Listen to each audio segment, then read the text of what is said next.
Morning. Hi. How's it going so far? Yeah. I'm excited to be, I don't know about you guys, but I'm pretty excited. I'm writing all the way from Stanford early this morning. Dr. Grace Something else. Just press it. Okay. All right. Awesome. So, welcome to our panel, Left Voices organized panel at the Left Forum.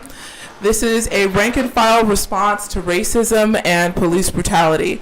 And in the face of the Trump administration, which has been openly advocating for police violence against unarmed people, and the racism and bigotry that this administration has been fueling and encouraging, it's so refreshing to be able to sit on a panel with people that have been directly organizing, not just for workers' rights, but have been organizing against racism and bigotry at the workplace, as well as against police brutality.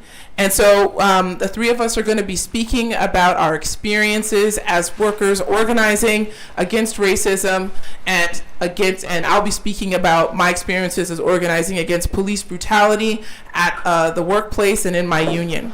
So our first speaker is going to be Jorge Maldonado. Jorge is a cafeteria worker at Google and also a Unite Here Local 100 member. Jorge is going to be talking about his experiences organizing at the workplace and how he's organized against racism and for worker solidarity. So, Jorge, thank you.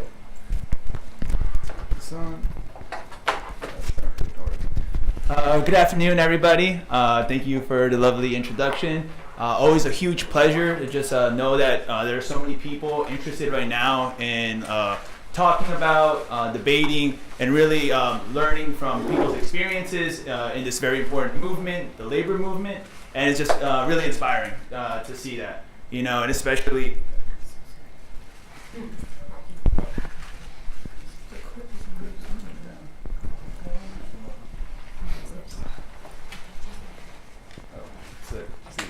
Okay, no worries.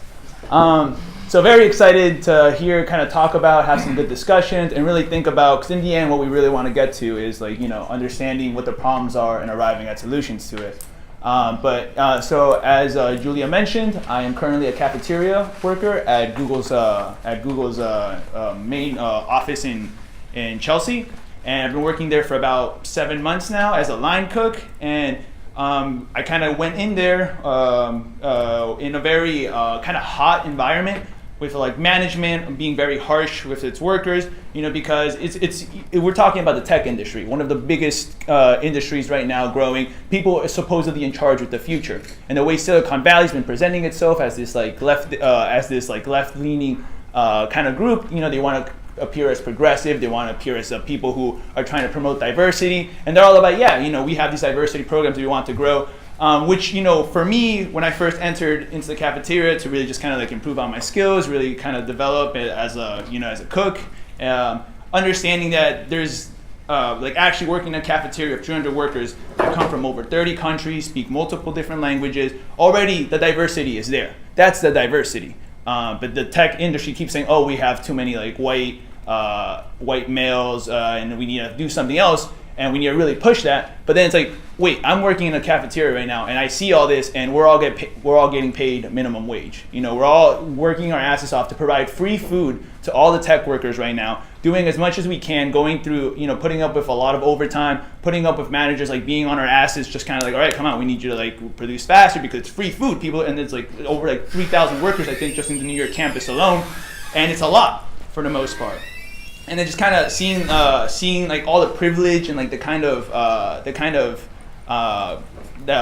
of authority given to these tech workers, but then in the meanwhile, we're making this happen too. We're the ones providing the nutrition. We're the ones providing actually being able to give the sustenance to make everything happen. But here you are not giving us the kind of respect we deserve. A lot of there was a rule implemented about I think 4 months ago that just banned Spanish speaking. When over I think 50% of the workers there spoke in Spanish, and it was really that was. even though that was the company's goal, that was a really big win for us, because that was like the first really rallying point, because everyone was angry, because the majority, whenever I come into work, I say, hi, everyone's fine, hola, ¿cómo estás? ¿Cómo va? ¿Qué te está pasando ahorita? And then all of a sudden it's just, we can't do that. And like that pissed a lot of people off. And that was like a very first big point in which we realized, okay, or it made a lot of people aware that there's something fucked up here.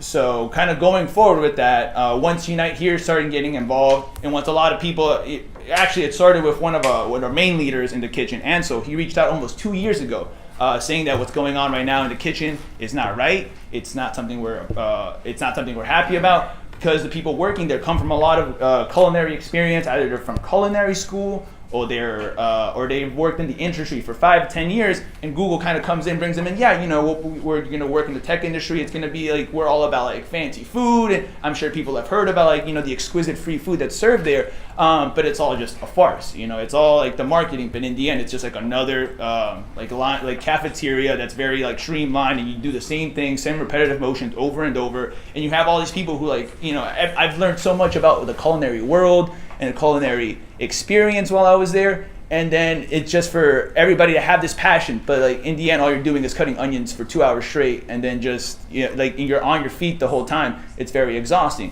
And there are people coming from either New Jersey, deep into Bronx, deep into Brooklyn, and all these people with a lot of like talent, but then like not being able to pay their rent, having all these stories that really kind of it's like there's something fucked up going on, and we have to understand that. So for me, going in as an Ecuadorian immigrant, I've always been like that's kind of like the community I align myself with. And when I'm at work, that's the ones like we speak Spanish. People have like invited me over. We have dinner together. We go out to drink sometimes. But then like seeing the divisions when I first started working there, they were very real. The boss really relies on trying to kind of separate people, because it's like there's all these divisions that kind of happen. It's like the Spanish speakers hate the Haitians over here. The Haitians hate the other workers, and it's something like the boss implements. It's like you hire different managers and you put them people against each other. So when I first started working, it really was I was in my own group, and there was these other groups, and we would just kind of talk back and forth. And what was really inspiring to me, especially when it came to starting to build up the committee, once identifying people who were very interested in trying to change things. People had been working 10 or 11 years that weren't making more than $15 an hour, who had given their life to this company, really kind of drawing on their experiences. It wasn't until those people started getting involved, I started wanting seeing all this around me. Is like, I didn't think this was right. I think we have to do something about this. And it was kind of started campaign starts underground for a bit, and you have people from all these different areas.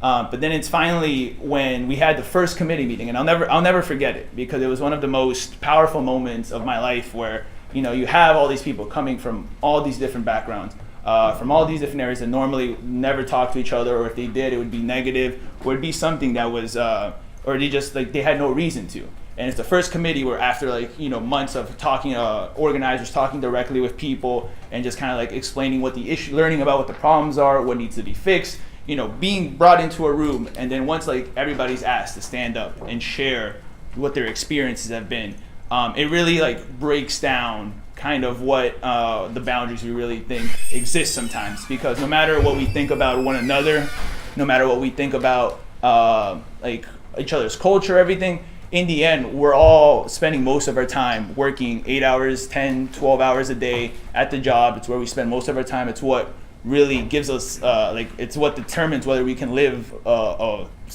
plentiful life or not. And to have everybody, who normally would never say anything to each other, suddenly start saying hey, it's really difficult for me to come to work sometimes, and to be yelled at a certain way, and to go home, and to then not on top of being stressed out about that, having to worry about who's taking care of my kids and everything, and people explaining and I do this and I sacrifice everything for this company, and they haven't shown me anything for that. They've promised me they'll move me up, they'll promise me to do that, and it's all fake.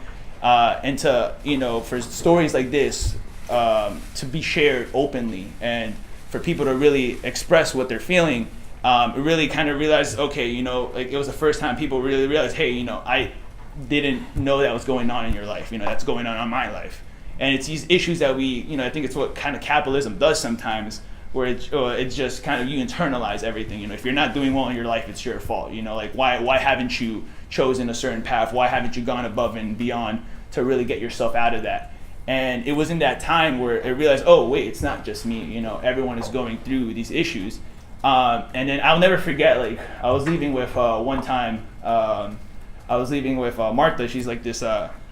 She's this older woman who's kind of like my mom to me when I worked there, because I had a lot of skills working, but I wasn't the best. So she would always kind of come in and just kind of help me work. And I remember I drove her home after the meeting, like the first committee meeting we ever had, and she was like, "Wow, I did not know like so and so were like active in this. I didn't know that they wanted to." I didn't know that they care, like, that was going on in their life, like normally I thought they were just like, I thought they were really mean and just like, I hate how they did these things, but like really that really sucks. And she was like, yeah, and the most powerful thing, so many people dread going to work, and most people dread going to work, but it was just like for her be like, I can't wait to go tomorrow and start just talking to everybody, I can't wait to just like get ready to just make stuff happen, because she was so excited, she was giddy, she was like kind of jumping in her seat, and it was just like the theme of what I saw throughout the rest of the week. It was everybody like not only kind of realizing that there's problems in their lives that are beyond their, it's like not up to their control, but that there's something that can be done, that there's like an actual answer to what's going on, and that was organizing. So that was so about 3 months ago, I think, is when we really started kind of getting people to sign up on union cards, and we brought everybody together.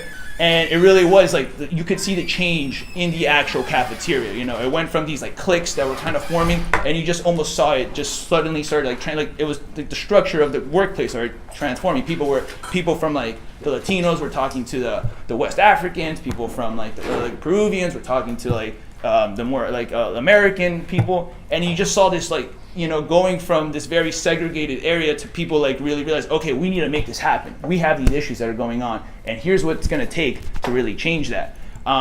So I think for me, organizing, and like now we're negotiating our contract, and it's things kind of, all that energy starts dying down, but the relationships that are formed are still there. There are committee now, people from who again never talked to each other, never like understood one another's like life, now actively putting in the effort to like want to make actual change for us, and we're gonna see that, and we're very excited for that to happen.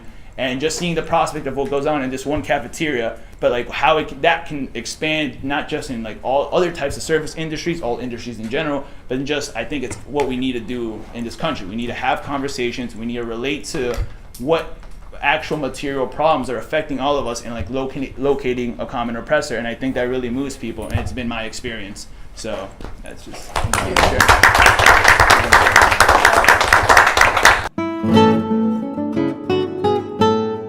Thank you so much, Jorge, for sharing your experiences.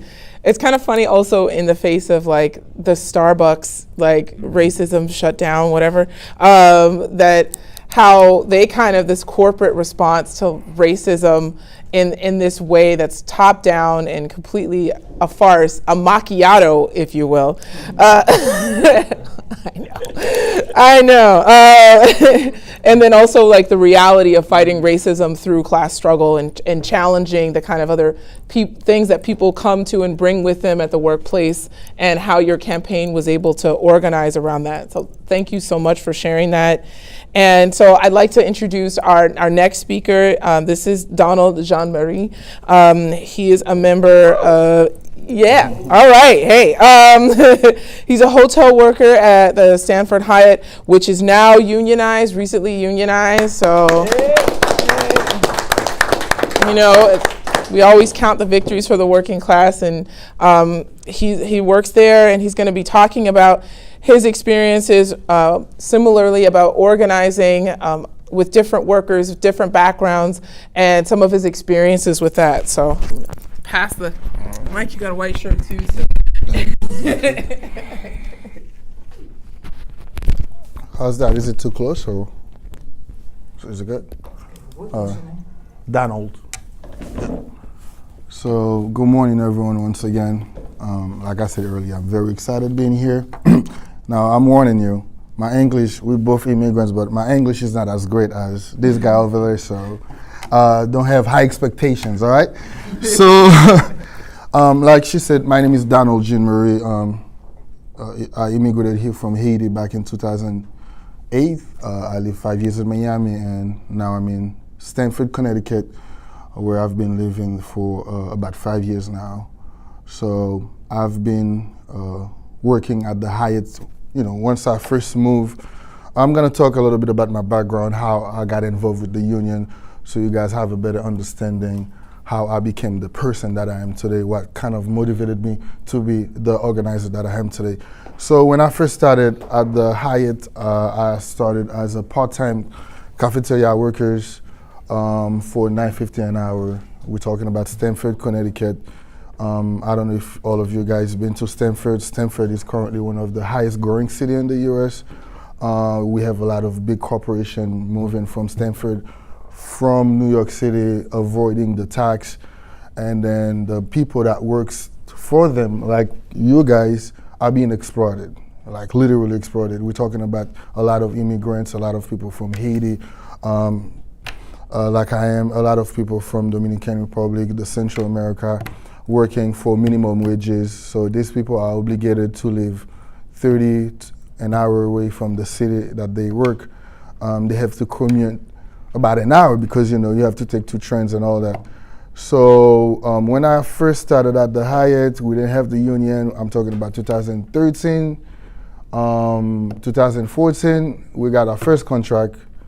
My life changed completely because I was making $9.50 an hour, working 20 hours a week. So I had to have another job. So I was basically working 2 other jobs, of another full-time and another part-time job, plus the Hyatt, because I couldn't afford living in Stamford with $9.50 an hour, 20 hours a week. So we won the union in 2014.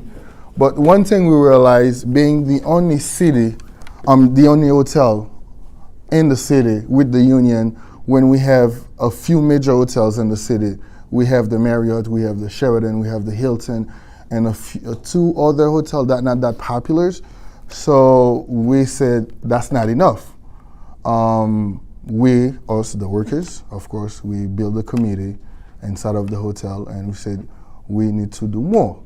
And realizing the changes that the Hyatt, the union provided not into my personal life, but also into the workplace, how the workers were able to get together. Because to me, the union is the only entity out there that can bring people from different ethnicity, from different background, because we all have a common interest. We all work for corporate, multi-billion dollars corporate, we all being exploited. So the union just bring everybody together. So we built a committee at the Hyatt. We started winning everything inside of the Hyatt, us the workers. So we literally fight for everything because the goal was to make people feel empowered about the union, to make people feel like they are the union. So one of the way we do that, we build a committee, and we have committee meeting at least once a week, and we let the workers come up with the agenda. We let the workers run the meeting. So by doing that, by not only doing that and also winning everything internally, so people felt like, okay, all right, this works. We are the union. So now what we did, we said, okay, enough is enough. So Stamford being a lot of immigrant city, so people have connection with other people that works in different hotels in the city. So we started organize a few other hotels in Stamford, but we ended up recently organized the Hilton in Stamford back in December. Now, the Hilton was a very divided hotel. There was a lot of mostly Spanish and Haitians. Very divided, very, very divided. Especially there's this company when you took over in 2015, Atrium management company called Atrium out of Atlanta, Georgia. They really exploited the people. They raised the price of the insurance to the point where some workers, after a week of work, would take a negative paycheck at home. A negative paycheck, literally. I have some in my car in Stamford, Connecticut, because they old. They said, yeah, I mean, we gotta have insurance, but the price is so high. After paying for the insurance, you don't have nothing to take home. They were being disrespected. A lot of, like I said earlier, a lot of division between the Haitian and the Hispanic and all that. So it was very difficult, but we said this is a fight that we need to do. This is our fight. If we want to build a stronger Stamford, us the workers, we got to do it. So we went on the workers, we organized the Hilton, and we won with a 70% margin of victory.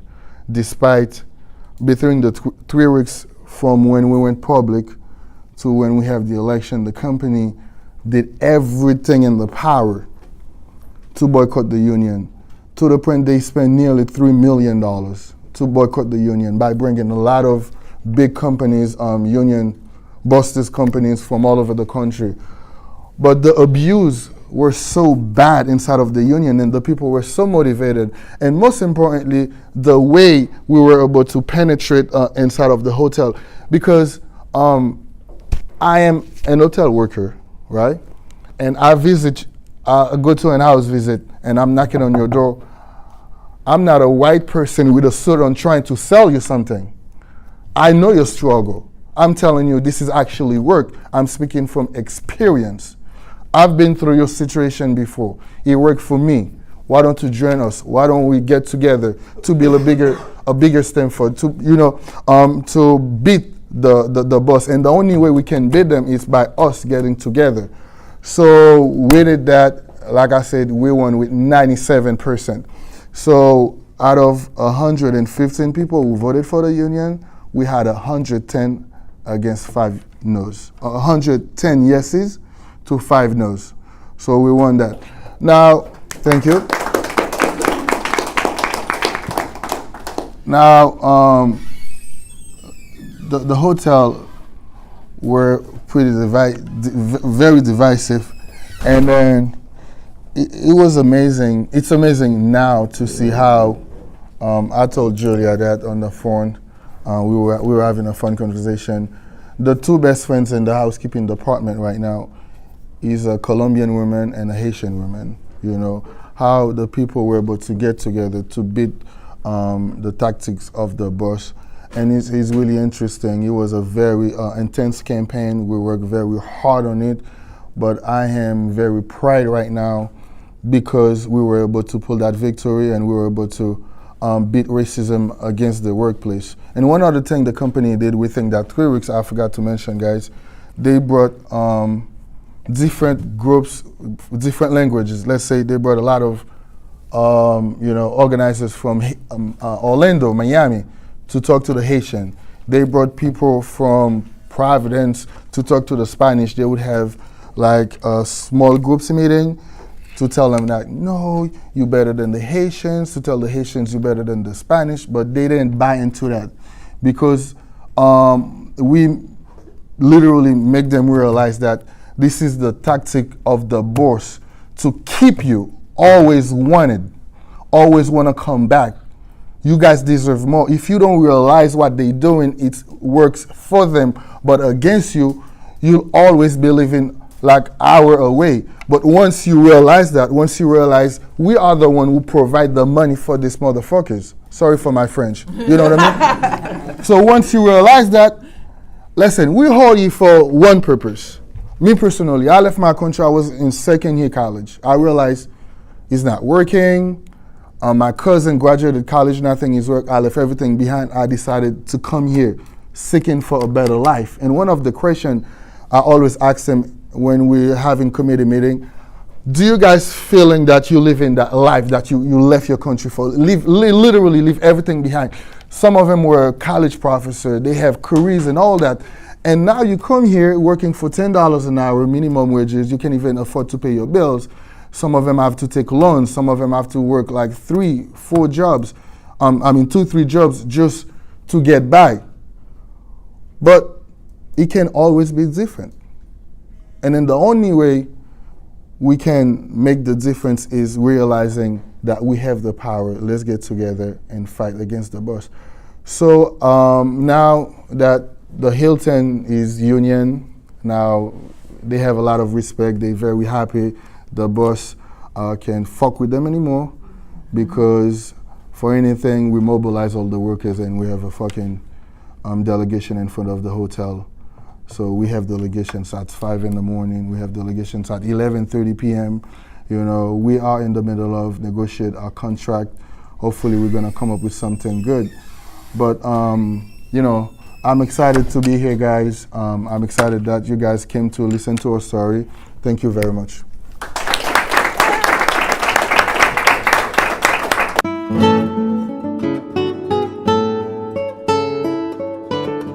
Hello. So my name is Julia Wallace. I'm a member of Left Voice, and I'm also a member of SEIU Local 721. And I'm going to talk about two kind of initiatives that I've worked on, and try to kind of also reference some of the things that the two compañeros, the two friends, have talked about. Let's get together to fight the boss. I like that. I think that we should put that on T-shirts. It's just like, let's get together and fight the boss. You know, sounds so simple. But yeah, that's the key. There's no other way. So I'm a member of SAU Local 721. I'm a case manager, and I've organized an initiative within my local in the Black Caucus, which was voted on unopposed and was voted for in the Latino Caucus. The initiative was basically called No Cops in Our Unions. And the perspective of that is, you know, when we talk about racism, who have been some of the harbingers of racism and racist violence? It's the police. And it's not just the police in New York, it's the police in Los Angeles, where I'm from. All around the United States and all around the world, the police have been the perpetrators of racist violence against people. But the police aren't just racist people, and they don't just perpetuate racist views, which they do. The police are also the defenders of capitalism. They're the killers of oppressed people. And as the anniversary of the Stonewall Uprising, which happened against police violence, which was organized by Black and Latino trans people and influenced the LGBTQ movement throughout the world and in the United States, it's important for us to also realize that the police play this role as defenders of bigotry and of private property. The police attack people because they're Black. The police attack and kill people who are disabled. They attack and kill trans people, but they don't just do that. They also attack people who stand against them politically. I remember seeing, as a person who's organized against police violence for many years, and usually the face is a Black person, that I've seen murdered and attacked by the police, to see the police beating up young, white, Occupy people, just clubbing them and attacking them and destroying their property and arresting them, to understanding the police's role in the labor movement, attacking people. I know in my local 721, there was a Justice for Janitors strike that happened in the 1990s, and the police literally beat people in the streets in the picket lines. And so that's the role that the police have played. The police are not workers, they're not part of the working class. The police are attackers of the working class. That's their job, to attack us. So they shouldn't be part of our union. We shouldn't be having them come to our meetings when they kill our brothers and sisters. Philando Castile was a union member. Oscar Grant was a union member, and they murdered him. And they weren't like, well, let's see your car, brother. Let's, no, they killed him without question, without any concern about his life. And at the same time, as mass murderers, they've managed to apprehend those people who are fully armed, not with a cell phone, not with a wallet, not with a toy gun. They've managed to apprehend those people. And why is that? Because the police are harbingers of white supremacy, and so they take care of their own. And so why is it so important for us to realize the relationship of fighting against racism and fighting against police violence? Because the police reinforce racism. The police in Los Angeles, I know in majority Black neighborhoods, they treat Latino people different. And then in majority Latino neighborhoods, they treat black people different. And they do that to try to fuel some of the antagonisms that the panelists have also talked about. It's also the boss and the police perpetuate those things. And so then how can we as working class people organize against the police? What can we do? No Cops in Our Unions sparked a lot of discussion among union members, among people that were members of those caucuses about the police and the role of the police. Are there any good cops? Well, there are probably many cops that are good at their job of oppressing people, but but their job, because it's their job, they're not on our side, and there's no kind of moral discussion about who those people are when they go home, because their job is to oppress us. And so then I also considered what can we do as well as working class people to fight them. A few years back in 2010, I was in Argentina, and a young person, Mariano Ferreira, was murdered by the police. By the Peronists, union bureaucracy. He was shot dead in the middle of the day for supporting a struggle of subcontracted workers who wanted to join the union. And 2 hours after he was murdered, the subway workers, and the subway is very similar in Buenos Aires to the subway in New York City, the subway workers that was led by the PTS, Partido Trabajadores Socialistas, they went on strike 2 hours after he was killed. And so, and as a person who has been organizing, I'm from Inglewood, California, as a person who's organized against the murder of young black people, and young Latino people and black and Latino people killed by the state, to see that the workers could organize almost immediately, that they just went on strike. They didn't wait for a resolution or something like that. They didn't wait for any of that. They just went on strike against this murder, to me showed that we as working class people, particularly people who are already unionized because we're already members of that we can actually organize as a strike against police terror. It's not to say we shouldn't be organizing protests and shutdowns. It's not to say that we shouldn't be, confronting the police in the way that Ferguson did, Baltimore did, and many of the Black Lives Matter chapters have done. It's that the strike is a weapon that's completely underutilized, and many of us don't really understand what it is to be on strike. Many young people don't really know what that means and haven't had that experience, and we have to start organizing for that experience. We need to start developing a situation and preparing for a situation that when the police murder us, when they attack us, that we are able and have the capacity to go on strike, that's something that's in our minds. Many of us say, okay, we're going to protest, we're going to shut it down, we're going to take over the freeway. That happened a lot in LA. But then we go back to work the next day. And because we don't really necessarily have that consciousness. So we have to develop the consciousness to see ourselves as working class people and as oppressed people, that we're able to go on strike and strike against police terror. And I wanted to kind of wrap up, that's my short discussion about that we really understand that that we as working class people, as oppressed people, have an interest in building solidarity. And that solidarity isn't just based on disappearing the experiences that we've had. It isn't based on pretending, okay, well, we all, the boss is our enemy, so we're not going to talk about the racism that exists within our communities. We're not going to talk about the sexism and transphobia that exists in our communities. We're just going to pretend like that's not happening. Absolutely not.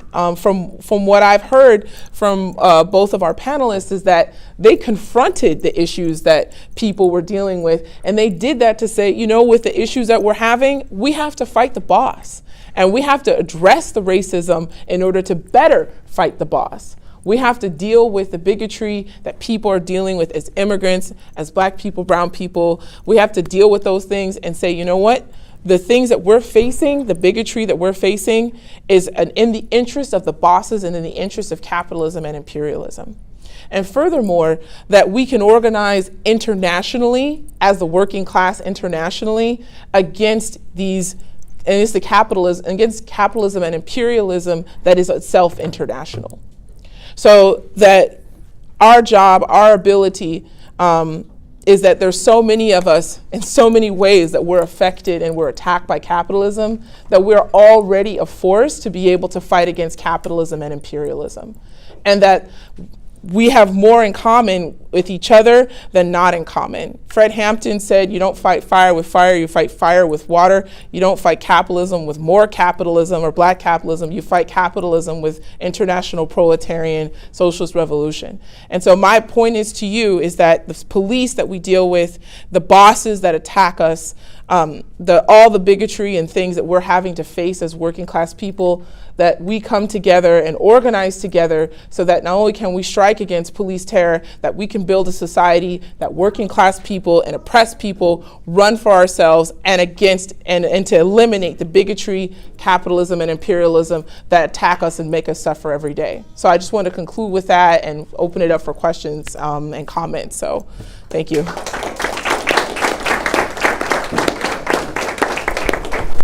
So if people have questions and comments, maybe try to keep it to a minute, 2 minutes. You know, you don't have to have a question or phrase or have a question phrased as a comment. You can say something, but try to keep it so that everybody can say something.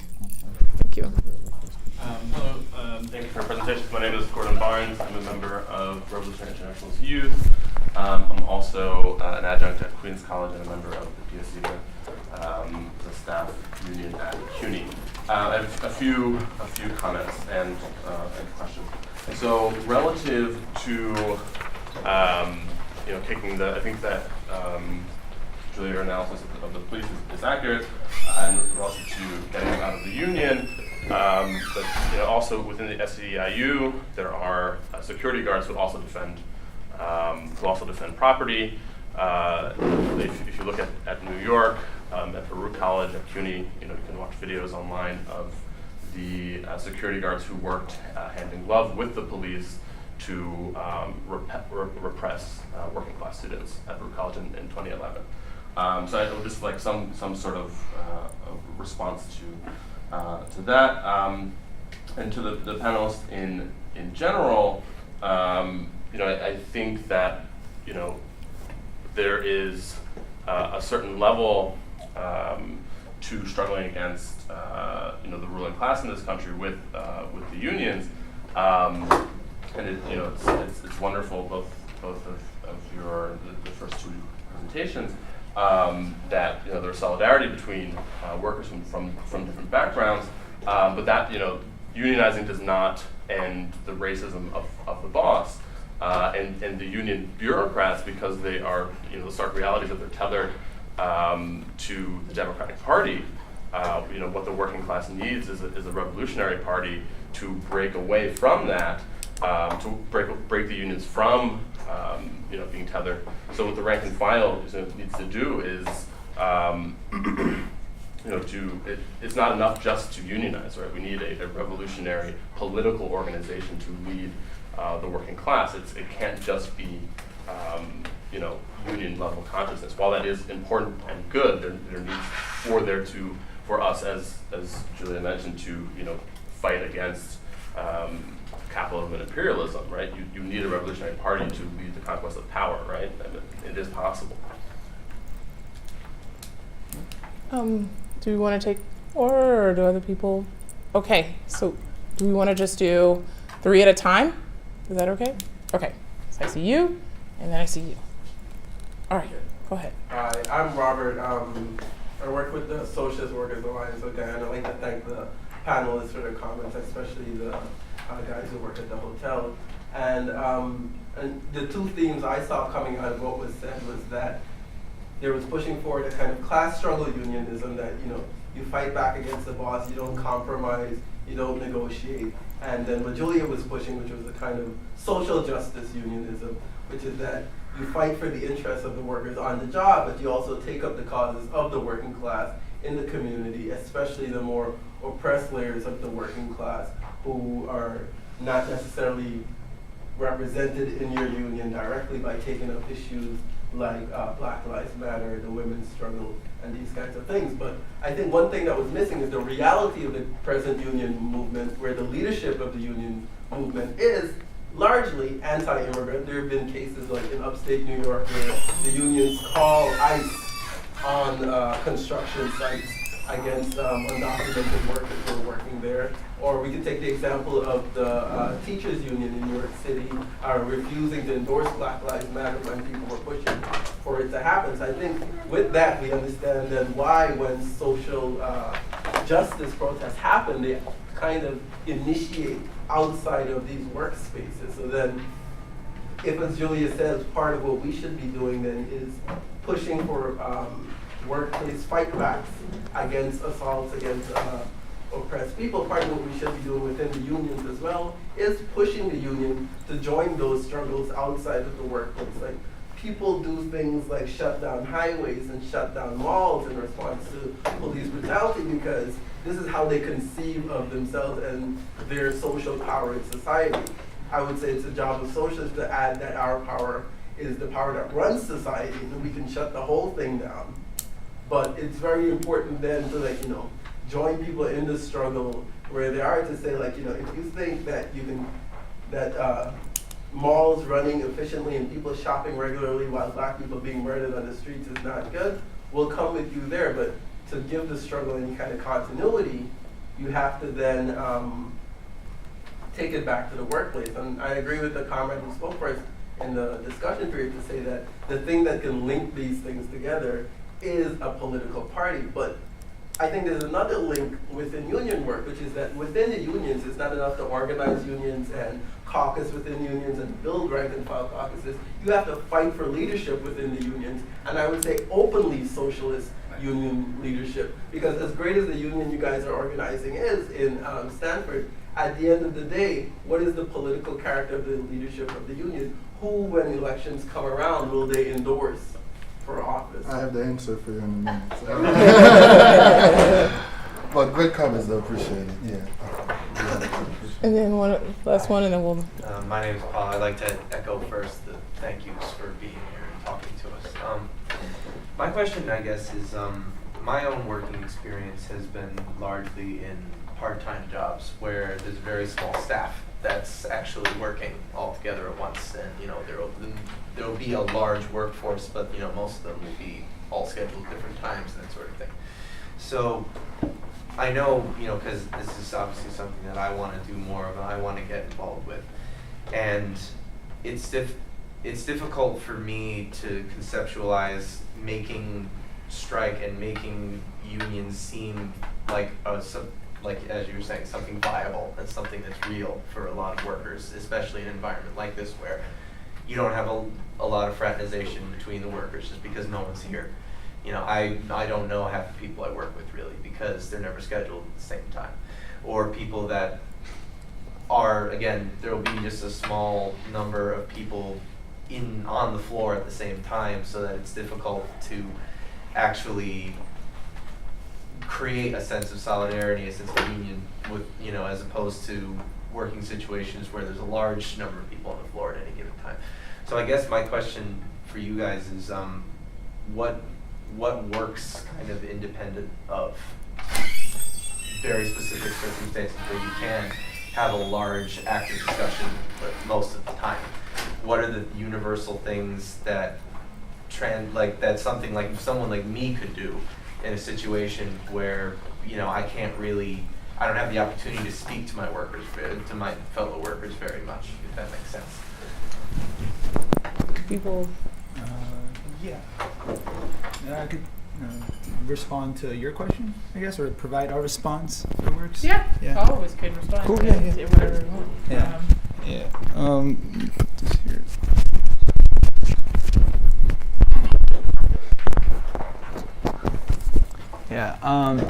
Just kind of going to your question, where it seems like it mentioned that there's a limit to what unions can do, and in fact, maybe it's not even just a limit, it's that the unions aren't the answer, and that we need to build a socialist party that could really advance the interests of the working class in a meaningful way.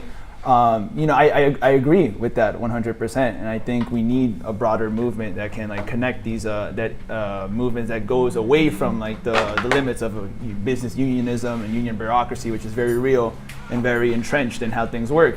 But what I see is I don't know, just in my experience in organizing, because I have these like ideals and just realizing how difficult it is just for people to want to organize a union, and the reality of like the kinds of conversations you need to have with people, it's a lot, it's tough to, I always hate to like come off in like a way where it's like, oh yeah, like, yeah, just talking to workers about socialism, it's a very, very difficult thing to do. It's already difficult enough to like the fear that people have of organizing is so real because people are afraid of their jobs. People work so much, and already like it's very difficult to move people in the end, because not only are you just kind of subject to what's going, how management tries to instill fear in you. It's like the realities that exist outside of you. You don't have time to go. Like most people working 2 or 3 jobs and these jobs don't have time to go to meetings afterwards.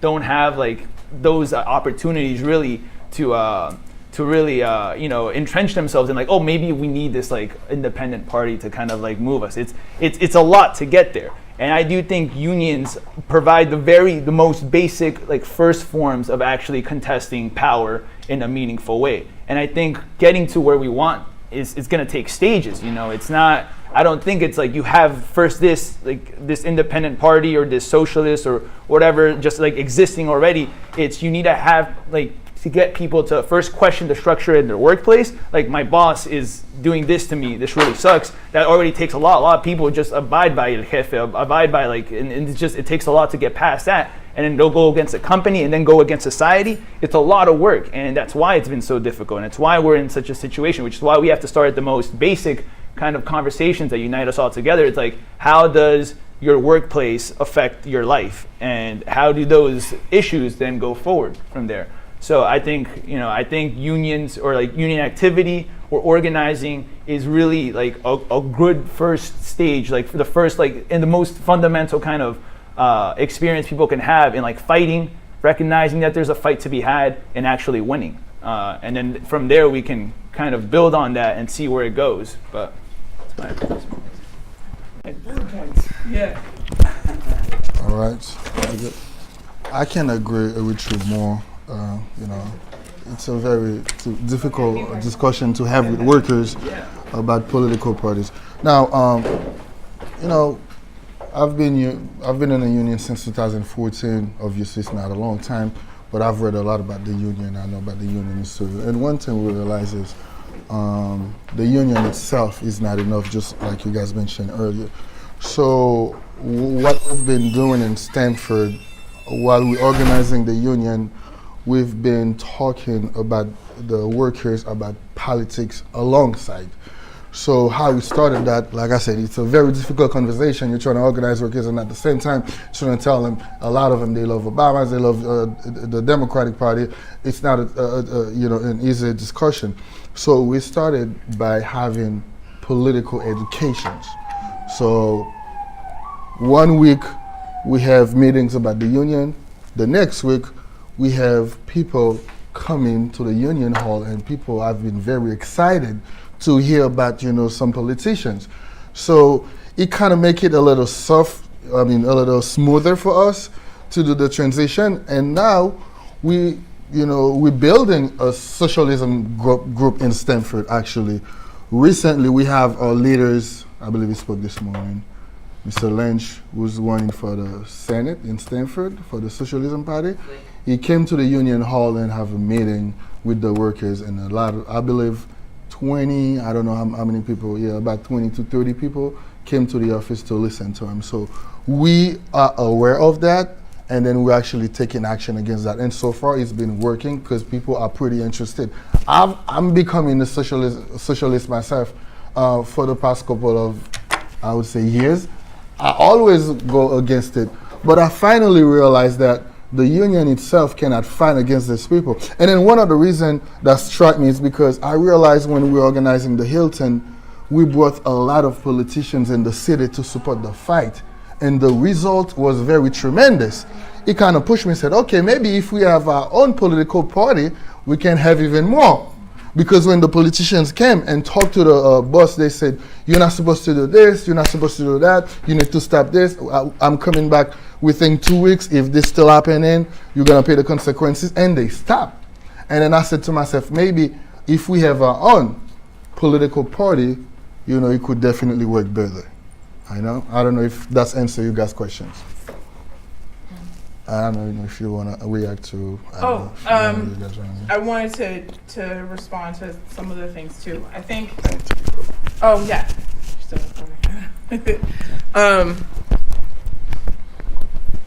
So I think one of the major obstacles to organizing the working class in the United States and probably around the world has been the union bureaucracy. And particularly in the United States, what the United States is obviously the belly of world imperialism, the union bureaucracy has played a role in defending the Democratic Party and Republican Party and enforcing imperialism around the world. And it's been the AFL-CIO, the SEIU, my union has been supporting the Democrats and squashing any kind of opposition to doing that. So I absolutely agree that the union bureaucracy is an impediment and they're tied with imperialism. And I also agree with our panelists that we need to the working class needs to have its own political party independent of the Democrats, Republicans, and even the Green Party, to be quite frank.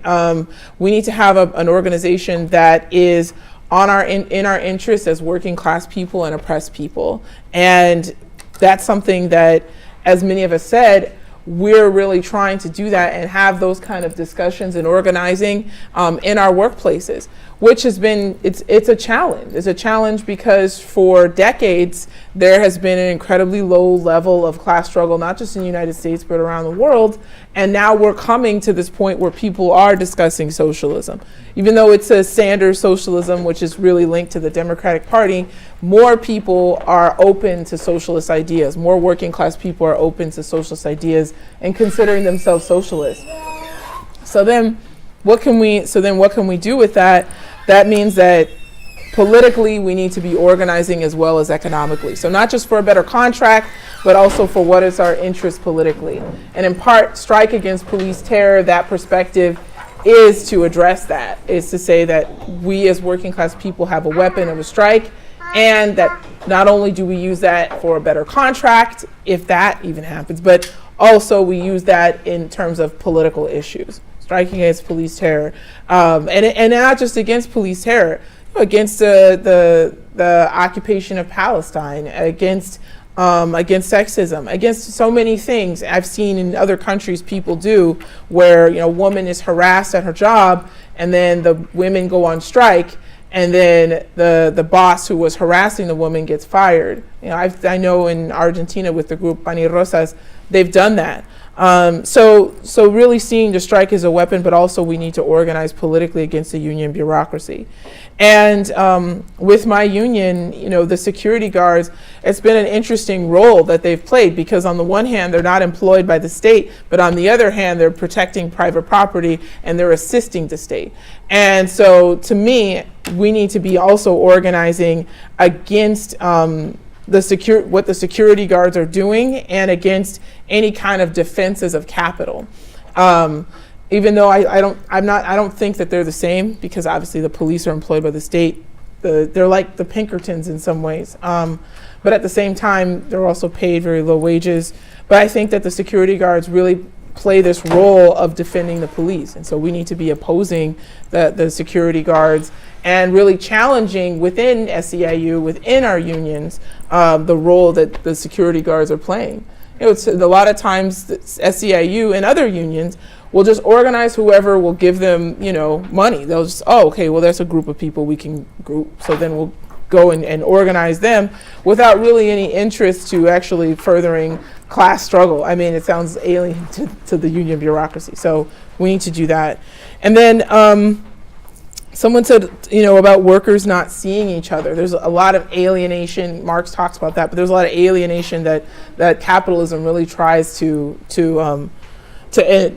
further. And I don't know specifically about your workplace, but I would presume for people, many folks that are in these different workplaces like Uber or whatever, they don't see each other all that often, to really try to find ways of connecting with each other and sharing some of those experiences. There really is something to be said to relating to people's experiences as workers, and also that there's a common solution, which is like organizing together and organizing combatively against the boss. And the left, but I'll just say it anyway. So with BLM and other groups, you know, here's the thing about that. My union voted to support Black Lives Matter Los Angeles, and my job voted to support Black Lives Matter Los Angeles. And it's like, well, I mean, now people say, yes, Black Lives Matter, and people could say, you know, I could even hear Wells Fargo saying Black Lives Matter or whatever. There's a bank that Maxine Waters is connected to, the Union Bank, in Los Angeles, and they wanted to create a Visa card that said Black Lives Matter Los Angeles. Like, that is totally the antithesis of the combative movement against racism, the combative movement against police brutality, that movement, that many people join that movement based on. And so I feel like we also need to be clear and kind of call out some of those contradictions, because how can you say Black Lives Matter and you are firing Black people? How can you say Black Lives Matter and you're a bank that is, you know, exploiting people? Visa Bank, you know, is an exploiter of Black people, and we've had recently some of the worst foreclosure crises that hit the Black community worse than any other community. And a politician who's a member of the Democratic Party that has incarcerated Black people, led the charge to incarcerate Black people. So there's a lot of contradictions within that. And so what we can do is use our position as rank and file union members to expose those contradictions, to address them, but to also defend the combative movement that started with Ferguson and Baltimore, that was influenced by the Black Lives Matter chapters in Los Angeles, and to continue that struggle against police brutality and racism, and to extend it against capitalism and imperialism. I wanted to react to the question real quick. Yeah, and then oops, I took the clip off again. So can we do the next three hands, just so I see you? Okay, 1, 2, 3, and then we'll do another round of three. I'll hold it. This is a very tough situation to be in. I call this isolation, and a lot of time the boss, they do that on purpose, so you guys don't get together. I think there's two tools that I can, advise you to utilize. First of all, I'm sure you guys, like Julia mentioned earlier, you have a lot of in common. You know what I mean? You work different schedule, but you work in the same workplace. You guys have a lot of in common, so you can do a lot of social activities outside of works, like go outside in bars together. You know what I mean? Trying to get everybody's together. I realize one thing, as a union organizer, sometimes you got to be creative, come up with new ways to get together, because the boss, their goal is to isolate you guys as much as they can, so you guys don't get together. But you do barbecues together, you go to the bars together and talk about what you guys have in common that can bring you guys together. And also social media. Social media is very important. It's a very good tool. We use social media. In our union, we have a WhatsApp group that I have. Like the Haitians, they don't type, but they leave voice note. Hey guys, we have a meeting tomorrow. Everybody get there. It works. It works. It works a lot while we're organizing. And as if for now, a lot of time we use social media. So you guys can use social media, come up with a group together, WhatsApp group or Facebook group, Instagram, and then that's a way to get together, to talk about your problems, and I'm sure it will work. I don't know if that answers your question. All right, thank you. So I see you, and then you, and then go ahead. My name is John Peretti. I'm a shop steward in Local 100. I've run for office repeatedly as an open revolutionary socialist, fighting against the rotten chauvinist name of bureaucracy that some people have mentioned here. And I think that the question is raised, well, whether there's a distinction between union organizing and building revolutionary socialist consciousness. I think that we're at a crisis point in the society. I mean, look who the fucking president is, okay? I mean, we're at a point where there is going to be a decision between what class controls society. We are coming to a global economic crisis and political crisis. And the question is, we got to do both. We have to do, we can't say you can do one without the other. We have to try to advance a space for working class people to find their own voice, and in the process of that, educate workers as to some of the answers that we know are true, the history of our class and the need for solidarity, the need for internationalism and all of that. However, we need to be ahead of time. If we're really socialists, ahead of time we have to be talking about what the political program is, or what the political analysis that we want workers to begin to think for themselves about is. And we got to be honest about what that is. We can't be just the best organizers. We can't just be the rank and file Democrats. Nobody here but us workers. Meanwhile, everybody who's running as a socialist never talks about socialism. That doesn't work. And that's dishonest. It's dishonest to working class people. You can disagree with workers about what the solutions are, but yet unite and struggle with them to fight for things that are real. If you're going to talk about police brutality, though, we have to be real with workers, that police brutality is the least reformable part of the capitalist system. I mean, we will win reforms on everything else before we win reforms on police brutality, because it's so intrinsic to the racist superstructure of the society. They can't live without it. They can't live without divide and conquer. So, we can talk about working class strikes against police brutality as something we want to fight towards, but we have to be real that it can't just be moralism, that it has to be concrete, it has to be connected to their everyday experiences. It has to be connected if you're a teacher talking about how your students are basically treated like prisoners every day. You have to talk about the racist funding of the school system. If you fund your schools based on property tax, it's a racist funding of schools, period. Transit workers, I have a 77% Black and Latino union whose leaders are all white, who have fundamentally function in a grossly undemocratic way and spit in the faces of this largely Black and Latino workforce and say, out of all the people in the whole union, the only person who can lead the union is a white guy who's been a union bureaucrat for 32 or the 35 years he's been in the union. That's disgraceful. Look at the funding of transit. Where's the money going? It's going to fund racist bond debt holders like Donald Trump and the rest of these bastards in Goldman Sachs and Bank of America. $43 billion over the next 40 years going to pay off and guarantee profits that are not real. So all these things are connected, but we got to find the connections. And we got to be honest with workers that there are no easy solutions, and that when you fight the boss, you come into contact with the state, because everything fundamentally becomes state questions, they become national questions. And so socialists got to provide a model of how we can do both the fight on the shop floor and the larger political questions and make those connections, but do so in an honest way that doesn't give people the idea that this is going to be an easy fight, because it's not. Okay. Yeah, I mean, I think that the Hilton workers and 217 have done, already just a tremendous job of showing how to politicize a union. I forget if it was before or after the vote, but they were sending people out to immigrant rights rallies. They've been involved with International Women's Strike in Connecticut and in New York City. Like Donald said, they just hosted Fred Link, who's Socialist Action's candidate for Senate. Donald endorsed him, and so there's been all of this really great groundwork done, and it hasn't been done by the people that have been organizing the hotel workers, saying we need to be socialists.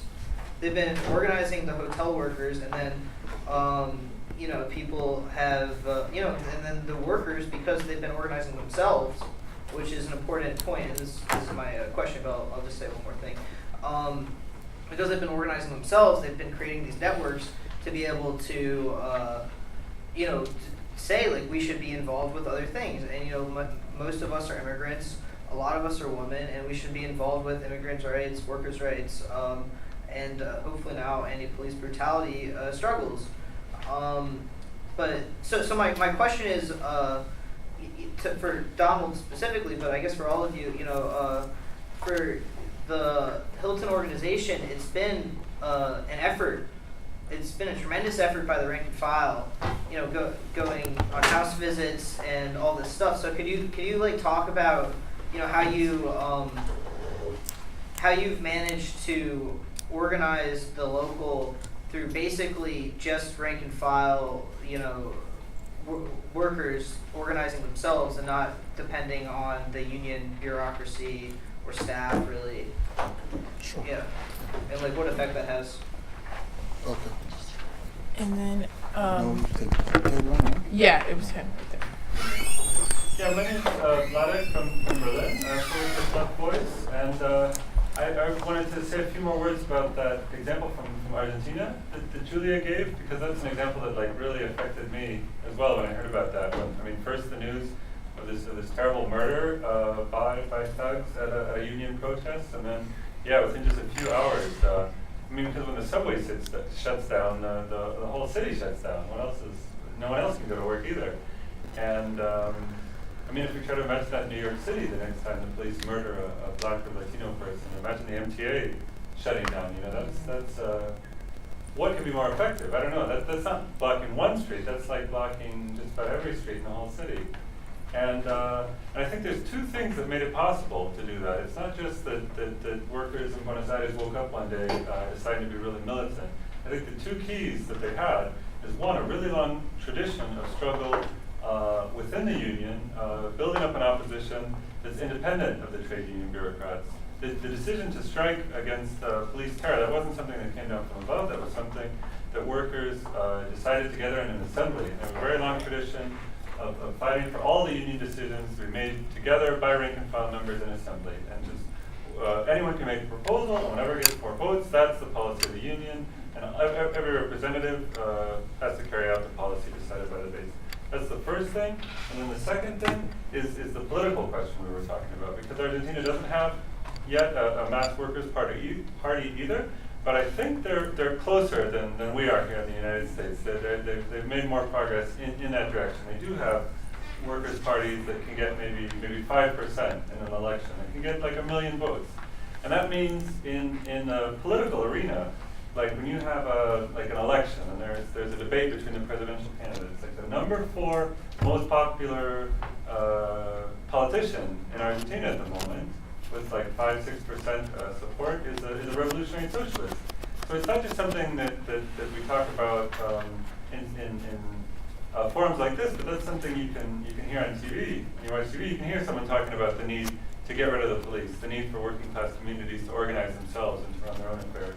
And that makes a big difference too, just the way people see the world. And so I think those two things are things that we can think about a lot here too. The need to create like assemblies that control our unions. The need to be independent of the bureaucracy, and also the need to take small steps and work to build up like a political representation of us, to have revolutionary socialists in all the debates in society.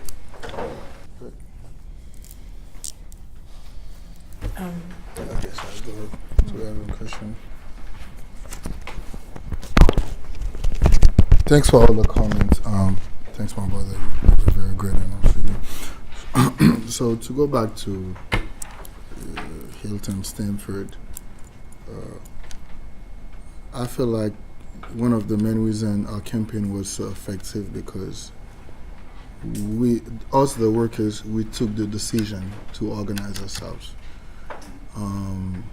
Unlike you go to a place trying to improve people, that you guys need to be organized, but the workers realized, the height workers, being the only unionized hotel in Stanford, realized that we need to bring more people into the union so we can be more powerful and effective, in Stanford.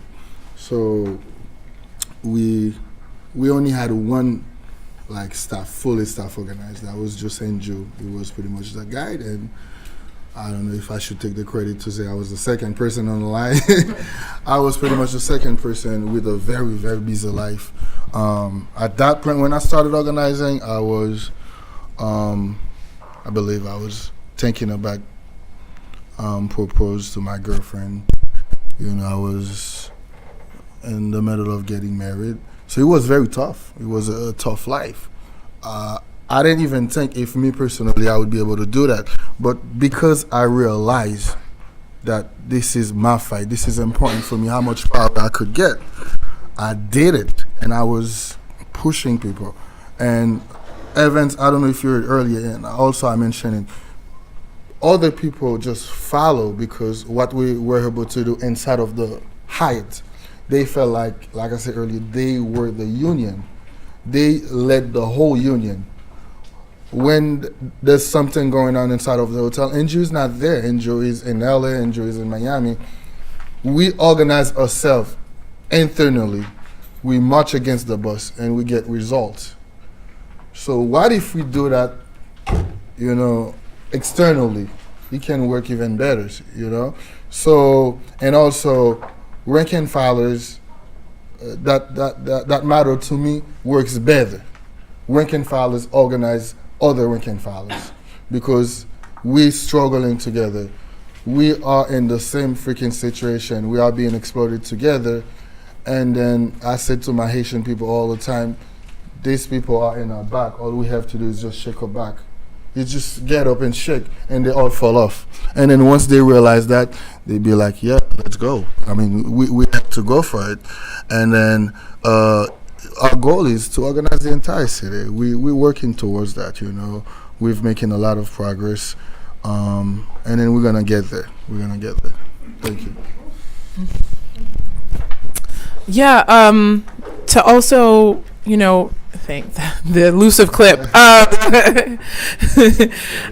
Yes, I think it's important, and especially now, we have an opportunity to really put forward socialist politics and what socialists can do in an open way, and to kind of speak to that. In 2010, I was elected to the neighborhood council of South Central Los Angeles, and I ran as a socialist and openly as a socialist. And I ran with a slate of other people who were socialists, nudge, nudge, wink, wink. They ran nonpartisan, whatever. And we ran as an anti-police brutality, pro-immigrant slate, and we won every seat that we ran for. And the reason why I, who's going to read a little neighborhood council bio about whatever, but I was rather open about being a socialist because I feel like we need to popularize that perspective and what we do. So what does that mean to be a socialist? Does it just mean that you're a better fighter? No, it actually means that we opposed the police and the local businesses in South Central Los Angeles and the churches who ran on another slate to attack us, and that we are opposed to those forces, those reactionary forces that are defending Capitol, in Los Angeles. We have a huge issue of something called checkpoints, the retenes, where they set up a sobriety checkpoint, but in reality it's to take immigrants' cars, and then they have these huge impound fees, and then there's no way you're going to get your car back, or they're gonna sell it at auction, or you have to have a mandatory 30-day impound, which is usually $2,000 to $3,000. So if you're driving and you're not intoxicated, but you're an immigrant and you don't have a driver's license, then you're either going to pay $2,000 to $3,000 to get your car out of impound, or they're going to keep your car. So it's a total racket that the Los Angeles City Council was doing, and so we ran against that, and we all won. But I ran as a socialist because I believe that we socialists need to be engaging people politically, that we need to be putting forward political perspectives of what we think we can do and what we think socialism is, which is the democratic control of workers and oppressed people of society. And we need to be putting that forward, and we need to be proud about that, and we need to be fighting for that because, as you were saying, the conflicts are getting sharper. And so then the question is, in this class struggle that we're in, who's going to win? But also, we need to recognize where we're at in this country in terms of class consciousness and where we want to get to. It isn't simply that we want things to be better. How are we going to actually fight for things to make them better? And that's kind of the question of our time as socialists. I also wanted to, say, like, with my union, they send people to Occupy. They sent people to Black Lives Matter. They will send a couple people to a protest. So that isn't the issue in itself. It's that my union and the leadership of my union is tied to the Democratic Party. And so they'll say whatever. Yeah, the cops, sure, we don't like them, but in reality, they don't want any kind of organized opposition to challenge the link to the Democratic Party. And that is the biggest fight, I think, is at least just being a member of that union, that we're going to have is the political struggle, and they're willing to do whatever they need to do to stop that.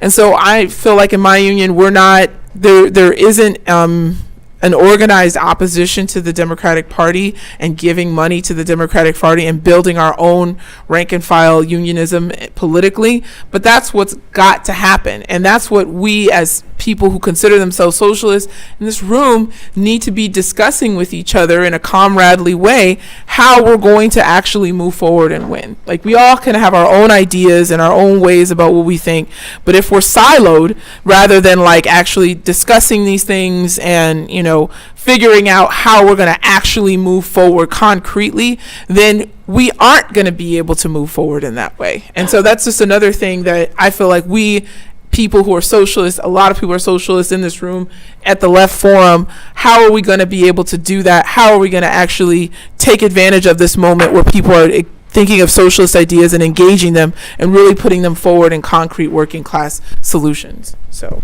I don't know if you want to say. Yes. Oh, yeah.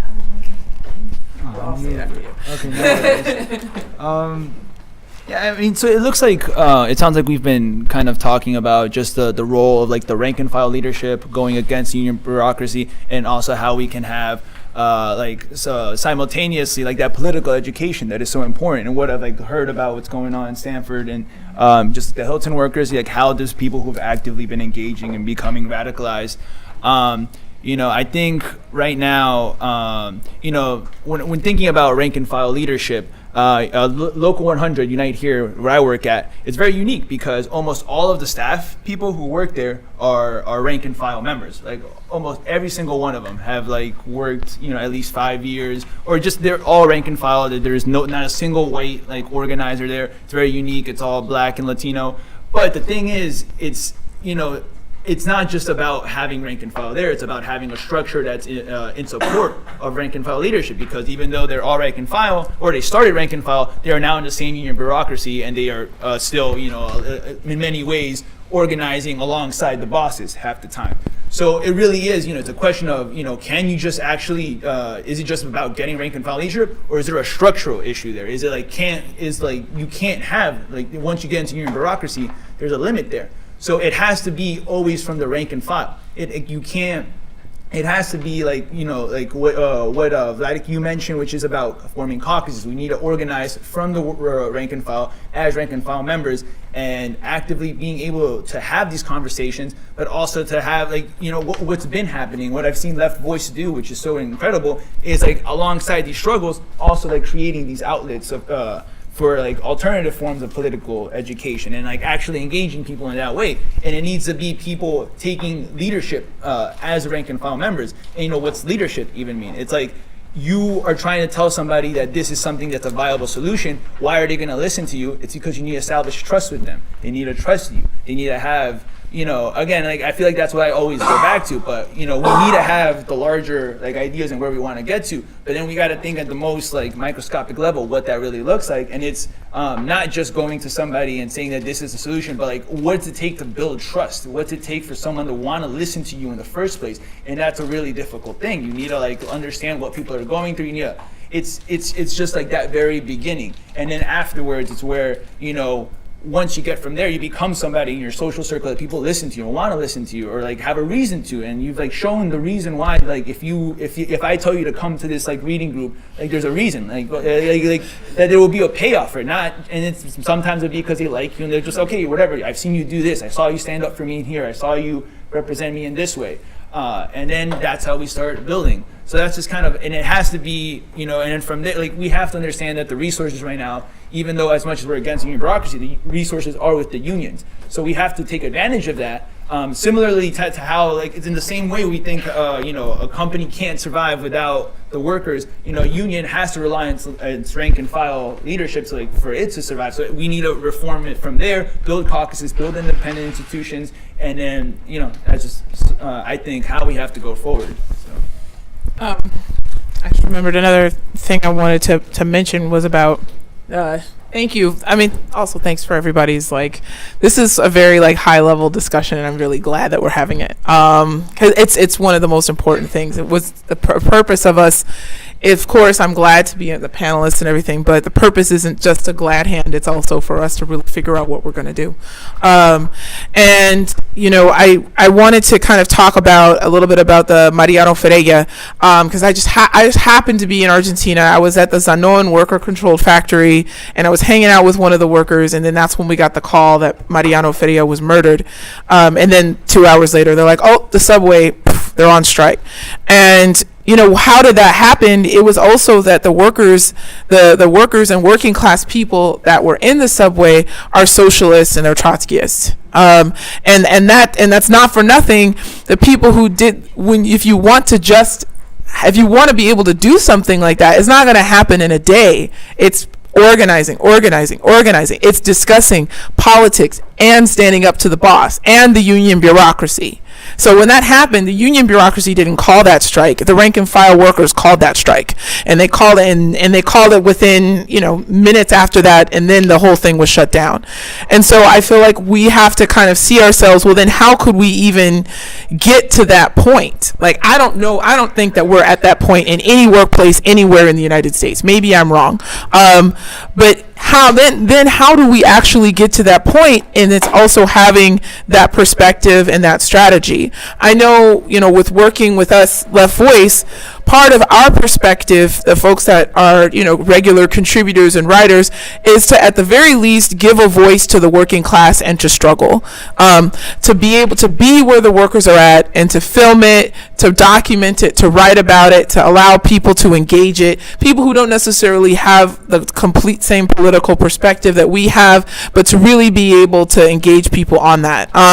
We have merch and shirts, if you want to read about it, and magazines and things about other things that many of us write about, and we have other contributing writers. But really what the project of Left Voice is to, at the very basic level, give a voice to the working class and to give a strategy from the working class. So many of us are workers, many of us are active in our unions, to give a strategy and to give a perspective for people to be able to engage each other and to be part of an international network so that we can talk to workers in other parts of the world.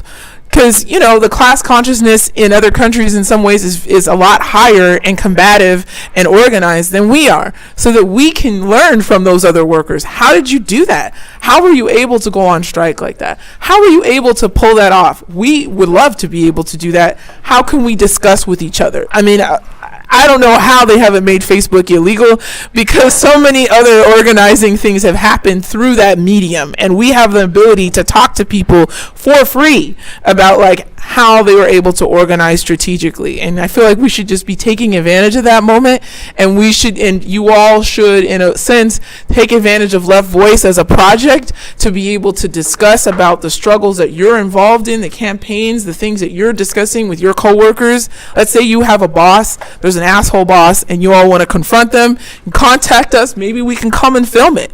We want to give life and give perspective to the struggles that you are all involved in, so that we can help build confidence in our class. I feel like a lot of workers don't feel like we can win. A lot of people they're like, yeah, I agree with you. Yeah, socialism, Julia, that's great. But if I confront my boss, I'm going to lose my job and I'm going to lose my home and I don't know what I'm going to do. People have a lot of that fear. So how can we build the strength and say, actually, no, we have a class that we can draw upon and that we can win, and we can publicize those struggles that we're involved in to make them even more combative. Do people? And then we'll do the last three. I want to add on a little bit about how beat racism, what our union has been doing. So a way to respond to racism is, and we've been doing it, the union has been, I don't know if you guys are familiar with TPS. What TPS is, temporary protected status, that Trump just revoked a couple of months ago. A lot of Haitian people from Honduras and all that. So our union has been doing a lot of action against TPS in Stanford and all around the country. Unite here, and one of the local in Miami, they had a lot of rallies, at Mar-a-Lago, in front of the Trump building to win the TPS. So, for those of you who don't know what it is, it's a temporary protected status that was granted. If I want to talk about Haiti in particular, that was granted to Haiti after the earthquake struck us in 2010. Me personally, I was on TPS for quite some time. So, it allows you to stay in the United States with a legal status and work, and to be able to provide to your family back home who's still suffering from the earthquake. We're still not recovered from the earthquake. But unfortunately, the Trump administration decided to revoke it because they said everything is okay in Haiti right now, which is not true. I don't know where they got that from. So I know not only they do that to hurt us, but also, I said it all the time, it's an insult against the union. Because the less workers you have organized in the city, the less powerful we are. And that's what I've been telling to our people. So the TPS fight is not a fight against the Haitians only, but it's also a fight against the workers. So we need to also organize. That's another way to respond against racism, and the fight against for the Dreamers. The union has been really involved. For the Dreamers, we had a lot of march in Stanford, in New Haven, where we said no, they deserve to stay in this country. Those are the type of activities we've been doing. And recently, there's 2 women at the Hilton. I don't know if I can tell them, but they're currently on TPS. And for some reason, the company decided to take them out of the schedule. The TPS is still legal, nothing wrong with it.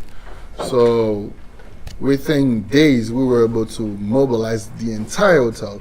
Not only the entire Hilton, we have people coming from the Hyatt to go to the Hilton, to support. And they right away put them back on the schedule. Right away put it back on the schedule. And say, oh, that was a mistake, blah, blah, blah. You know what I mean? So, and I learned from that, because one of the things I learned is because those 2 women, they're very active in the union. And then once they get back to the schedule, first thing they say, I don't know if I should do this anymore. I don't want to get in trouble. I'm like, okay, if they do this to more people, our union is going to become very weak. So us, we need to organize, get stronger to push against that, That's all I wanted to say. Thank you. Thank you. Oops. So I wanted to kind of get the last 2 or 3 people, and I also wanted to ask, I see you, but I also wanted to ask if any other women folks wanted to speak or to my other people. When I noticed stuff like that. So if anybody else wanted to do that, so maybe we'll do last 4. So I see you. Anyone else? You and you. Okay. All right. Go ahead. All right. I'm John. I'm a supporter of Socialist Action. I really want to thank Left Voice and the speakers for this. It's a really great panel and a really inspiring discussion. And I think this question of, say, strike against police brutality, is really points at the broader question of the general strike, which is something in this country we don't have a history of, at least not since the 30s, right, 40s. You know, it's a history that's lost, and I think the class has to relearn. And this is why I really appreciate this sort of patient, like, you know, there's a lot of sloganeering that goes on the left. General strike against fill in the blank. I mean, you could name 100 of them. But general strikes don't get sucked out of your thumb, right? There's something that you actually have to build for, and you have to build for from within the class, right? Because the general strike points really towards who holds power in society. And for us, I think, you know, as revolutionaries, it's a combined process, right? Of trying to build a class struggle left wing or a vanguard layer in the class, and also doing the hard work that it takes on the ground every day to grind it out and build unions, the actual rank and file based unions. It's not a choice of either or. It's something that's combined. And for rank, I want to get back to this. For rank and file activists, I know, like, Philando Castile was a Teamster. Teamsters also represent small town cops in some places and corrections officers. The SEIU has COs in it, right? The AFSCME, American Federation of State, County, and Municipal Employees, which I was a member of for a little while, reps COs.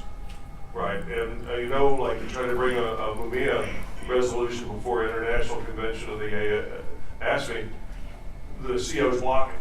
They no fucking way. So they have this reactionary kind of effect on the general politics of the union itself. So, you know, I think for rank and file activists, raising this idea of no cops in our unions is very concrete, because these cop sectors in these unions, like SEIU and the Teamsters, pull these unions to the right. And so, you know, for us, it's like expelling, you know, a bad thing out of your system. You know, it's necessary. It's a necessary struggle within the union. And recognizing too that, you know, the FOB and the PBA, the two main cop unions, play an extremely reactionary role in reinforcing the prison industrial complex, mass incarceration, the whole thing. So I'll leave it at that. Yeah, I'm a member of the internationalist group, and I did appreciate the motion you put forward, and we would have critically supported it if it was raised, and I felt that more clarity was necessary, and I appreciate that you understand that there needs to be a commonality debate on the left in order to get to a revolutionary conjuncture. So we would have put forward more clarity on the question of security guards and prison guards, and so I'm glad that you moved on that. But I think our main difference has to do with maybe an electoralist bloc. I think in the FIT with people that don't have the same analysis on the question of the state. Our supporters in the trade unions, our members in the trade union movement, fight on a daily basis against Labor's ties to the Democrats. I know that's been brought up, and so as a prerequisite for building a revolutionary party within with the social power of the working class. So our supporters in, say, the Longshoremen's Union have, when we fight against Longshoremen's Union organizing of security guards, it's because we understand that, and against foremen in the unions also, it's because the tactics of revolutionary class struggle are going to be illegal from time to time, as they were from the get-go. And so we have shut down, and been instrumental in shutting down the West Coast docks, calling for freedom from Mumia Abu Jamal. And what that did was that it was coincided with teachers in Rio de Janeiro shutting down at the same time, calling for freedom from Mumia Abu Jamal. Also, we were involved in the second strike against the war in 2008. The first was in 1919 when dock workers refused to load armaments going to the Wallace in Russia. And the second was 2008, where dock workers shut down for a emergency stop work meeting, all 29 West Coast docks against the war in Iraq and Afghanistan. And this emboldened workers in Qasr, the port city under the gun of occupation, to shut down the docks for an hour in Qasr. This struggle is this is a class struggle, international class struggle, and it's very important, like you said, to engage in a comradely debate, and really call out social democracy as the obstacles that they are. We organized the United Front demonstration in Portland against the fascists, in which the social democratic organizations, I have to say this, I have to say the role that the ISO played in demobilizing that. I have to say how Socialist Alternative demobilized that. I have to say how the DSA demobilized that. It's very important to have fierce combat on the so-called left, because the social democrats in the labor movement are who ties us to the labor bureaucracy that ties us to the Democratic Party. And so the worker has to understand in a comradely way, we have to fight against these labor aristocratic pressures that the social democracy brings to the worker. And that's the way we're tied to this, what is the transmission belt between the boss and the worker.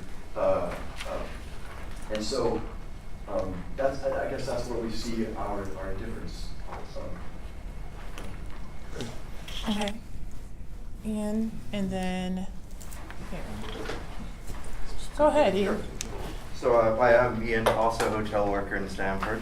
I just want to say on this question of organizing workers and also organizing politically, if there's any kind of disconnect between the two, and I think in Stanford we've seen a pretty great connection between the two. I mean, our union hall serves for political education. We've had 35 people learning Marxist economics in a class titled Marxist Economics, both in Creole, Spanish, and English.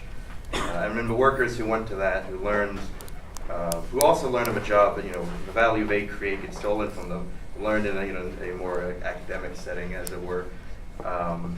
The same kind of theoretical backgrounds. And this was probably the first economics class I've been to where people seemed more energized afterwards than before it.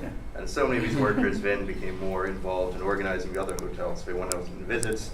They saw more people explain to workers why it is that we're fighting against Boston capitalism. I've been on house visits with rank and file workers who were like, "Oh no, give me 1 second. I want to tell them also why capitalism is evil."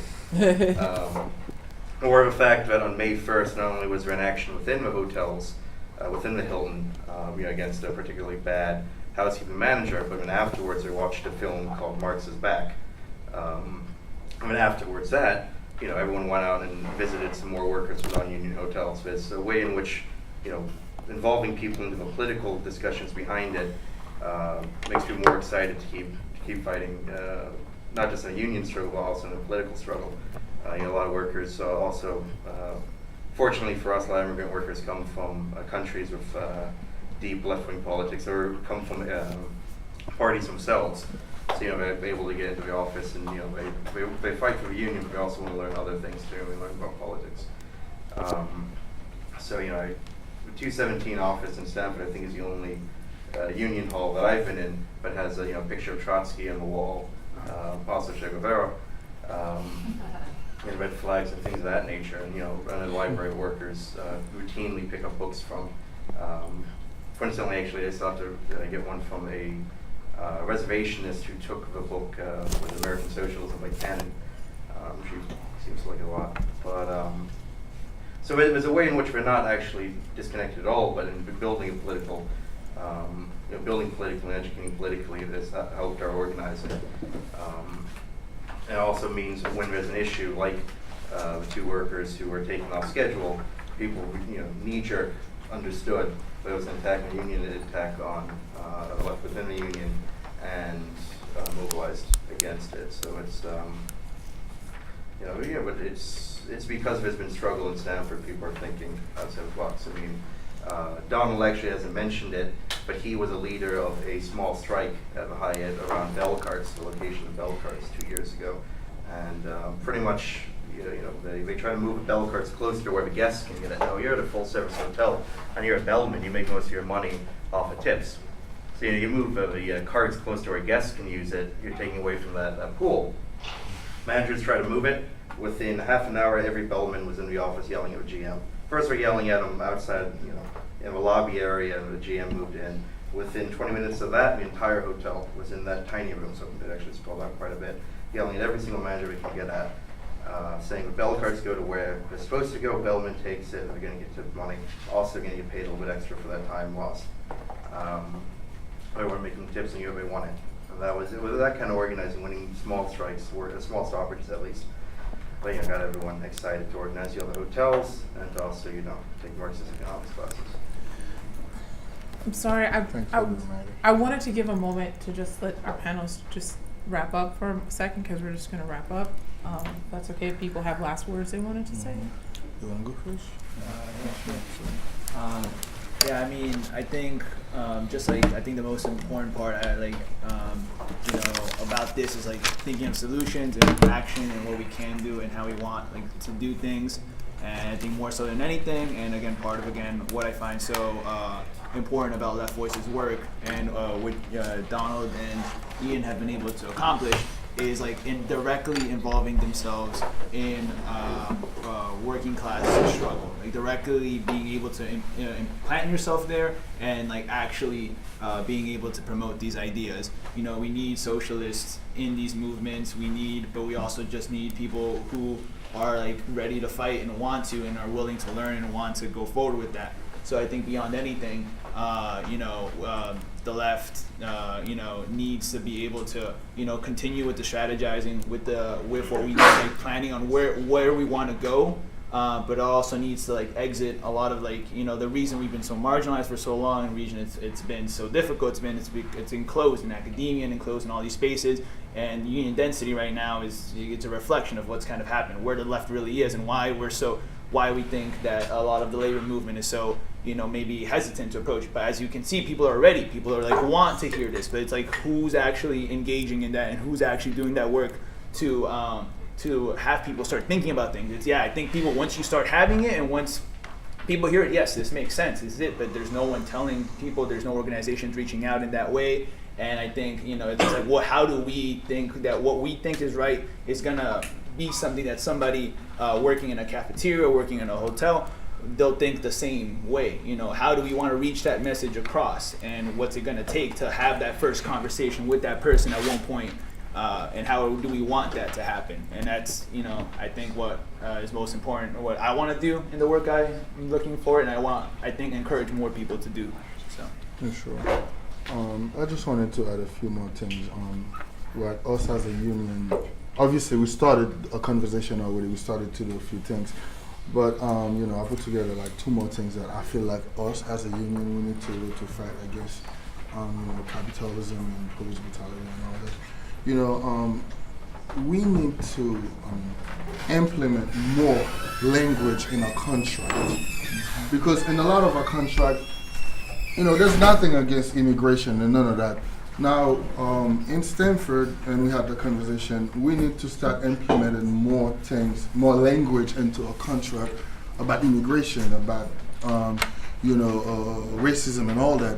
Because a lot of these people, unfortunately, they don't have the rights. So the second thing is we need to do more education, political education, teach people about the rights, teach people about what can be done, what can or can't be done to them. I personally got stopped by ICE. But because I know my rights, I told them, so when I got stopped, they asking me for, what is my immigration status, blah, blah, blah. I've never seen that before. I got stopped by the police. They usually ask for driver license and registration. You guys are asking me for what is my status in the United States, if I'm an American citizen, what is the purpose of that? So, you know, like I said earlier, I'm legal, so our conversation was short, but I feel like because I knew my right, I was able to kind of push them back a little bit. So we need to do more of that as a union. We need to educate our people against our right, and also, like I said, implement more language regarding immigration in our contract. I feel like that would help us, you know, to have a better work environment and better community. I wanted to just thank our panelists and thank everyone for your contributions to this discussion. And I also wanted to give a shout out to the rank and file healthcare workers that are here who gave a panel yesterday discussing organizing for nurses and nurses. It's true. You know, the fighting against racism and fighting against police brutality are inextricably tied to fighting capitalism. And in order to be able to do that, we need to mount a political campaign as well as organizing on the ground, organizing the class that we believe can really run society. And it's no easy task. It's really the task of our time. And I think through the continuing class struggle, through different discussions and debates, and as events happen, we're really going to see each other more, and we'll be discussing and really figuring out real time how we're going to respond to those things.